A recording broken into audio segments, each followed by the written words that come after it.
വിശുദ്ധ ലൂക്ക എഴുതിയ സുവിശേഷം അധ്യായം 2 വാക്യങ്ങൾ 22 മുതൽ 24 വരെയും 41 മുതൽ 52 വരെയും. മോശയുടെ നിയമമനുസരിച്ച് ശുദ്ധീകരണത്തിനുള്ള ദിവസങ്ങൾ പൂർത്തിയായപ്പോൾ അവർ അവനെ കർത്താവിന് സമർപ്പിക്കാൻ ജെറൂസലേമിലേക്ക് കൊണ്ടുപോയി.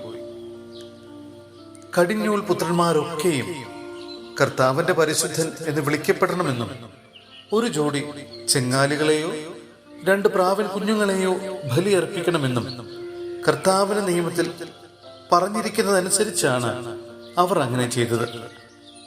യേശുവിന്റെ മാതാപിതാക്കന്മാർ ആണ്ടുതോറും പെസഹ തിരുനാളിന് ജെറൂസലേമിൽ പോയിരുന്നു. അവന് 12 വയസ്സായപ്പോൾ പതിവനുസരിച്ച് അവർ തിരുനാളിന് പോയി. തിരുനാൾ കഴിഞ്ഞ് അവർ മടങ്ങിപ്പോന്നു. എന്നാൽ ബാലനായ യേശു ജെറൂസലേമിൽ തങ്ങി. മാതാപിതാക്കന്മാർ അതറിഞ്ഞില്ല. അവൻ യാത്രാസംഘത്തിന്റെ കൂടെ കാണുമെന്ന് വിചാരിച്ച് അവർ ഒരു ദിവസത്തെ വഴി പിന്നിട്ടു. ബന്ധുക്കളുടെയും പരിചയക്കാരുടെയും ഇടയിൽ അന്വേഷിച്ചിട്ട് കാണായികയാൽ യേശുവിനെ തിരക്കി അവർ ജെറൂസലേമിലേക്ക് തിരിച്ചുപോയി. 3 ദിവസങ്ങൾക്ക് ശേഷം അവർ അവനെ ദേവാലയത്തിൽ കണ്ടെത്തി.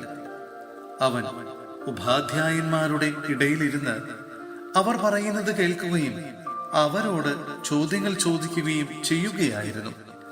കേട്ടവരെല്ലാം അവന്റെ ബുദ്ധിശക്തിയിലും മറുപടികളിലും അത്ഭുതപ്പെട്ടു. അവനെ കണ്ടപ്പോൾ മാതാപിതാക്കൾ വിസ്മയിച്ചു. അവന്റെ അമ്മ അവനോട് പറഞ്ഞു, "മകനെ, നീ ഞങ്ങളോട് ഇങ്ങനെ ചെയ്തതെന്ത്? നിന്റെ പിതാവും ഞാനും ഉത്കണ്ഠയോടെ നിന്നെ അന്വേഷിക്കുകയായിരുന്നു."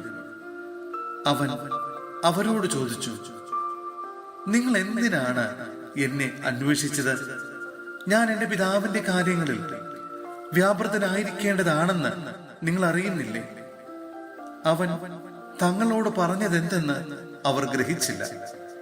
പിന്നെ അവൻ അവരോടൊപ്പം പുറപ്പെട്ട് നസറത്തിൽ വന്ന് അവർക്ക് വിധേയനായി ജീവിച്ചു.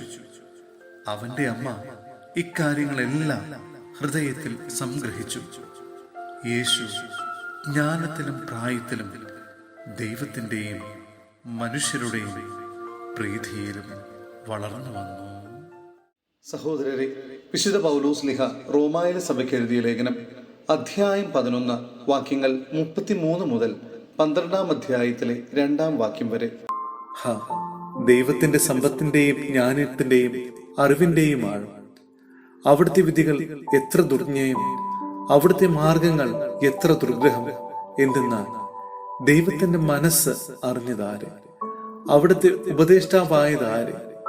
തിരിച്ചു കിട്ടാനായി അവിടുത്തേക്ക് എന്തെങ്കിലും കൊടുത്തവനാര്?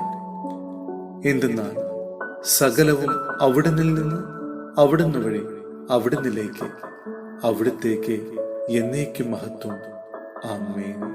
നിങ്ങൾ ഈ ലോകത്തിന് അനുരൂപരാകരുത്, പ്രത്യുത നിങ്ങളുടെ മനസ്സിന്റെ നവീകരണം വഴി രൂപാന്തരപ്പെടുവിൻ. ദൈവഹിതം എന്തെന്നും നല്ലതും പ്രീതിജനകവും പരിപൂർണവുമായത് എന്തെന്നും വിവേചിച്ചറിയാൻ അപ്പോൾ നിങ്ങൾക്ക് സാധിക്കും.